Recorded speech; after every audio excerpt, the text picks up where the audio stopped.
I want to talk to you about Silent Hill 2. I've not really done a video like this, or at least I haven't in a long time, so these are going to be sort of videos that I'll sometimes upload, maybe, um, where I just talk about a game without a script.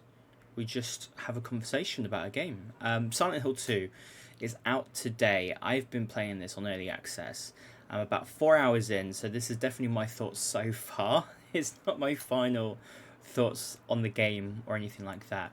But I have zero history with Silent Hill. I've always wanted to play that franchise.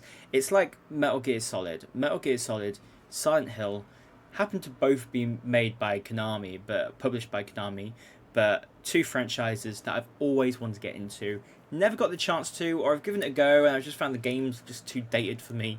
So Silent Hill 2, this is my entry into the franchise, with a remake that's just come out. So 4 hours in, and I think this game has potential to be one of my favourite video games ever made.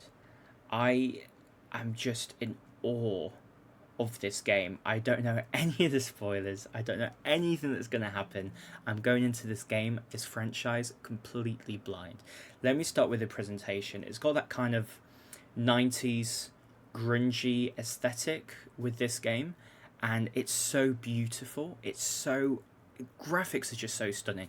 It's definitely one of those Unreal Engine 5 kind of showcases to me. Does it feel like a PS5 game? Yeah, it does. It's just absolutely beautiful. I really do like the whole fog element, the whole sort of mystical kind of element with that. It definitely makes the game a lot creepier, like seeing like the monsters like in the distance through the fog and slowly coming towards you, or seeing how you can navigate and sneak around them. But my favorite thing in terms of my favorite video games are games that ease you in. I'm not drawing comparisons to this game because they're completely different games, but GTA 4, for example, you start off that game as like a taxi driver. It eases you into that criminal underworld and the world of Grand Theft Auto. With this, I kind of felt similar in terms of a game that eases you in. You literally have just pulled up in your car, you've got this letter from your dead wife, telling you that they're at Silent Hill, or to go to Silent Hill, this town, and you are trying to discover this town. You get a map, and you're walking through the woods, and you're going through a graveyard, and you're eventually going through the town, and you're discovering everything in your own accord.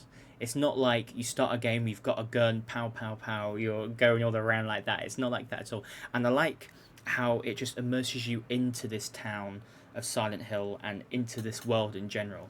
I think it's absolutely stunning and amazing how it does that, and it just adds to the beauty of the game, and it gets you intrigued with the story. I mean, I'm not too far into the story yet, but I love it because it's all to do with your sense of discovery. You've literally got a map.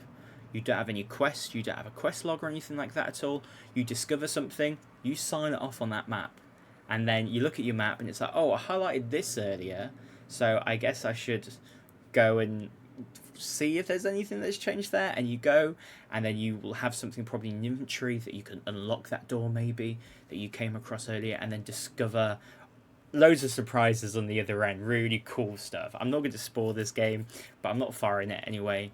But yeah, I think that's really good. The gameplay as well, it's a lot of fun. I'm playing it on normal, and what I like about this, and what adds to kind of the scariness of the game, although I wouldn't say it's scary, I'd say probably as scary as like Resident Evil 2 Remake maybe, but each combat encounter that you get in, you literally feel like you're going through that skin of your teeth.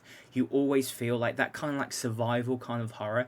You always feel like you are low on your ammo, or your health, and you feel like you're literally scraping by from one scenario to the next, and you feel that kind of pressure.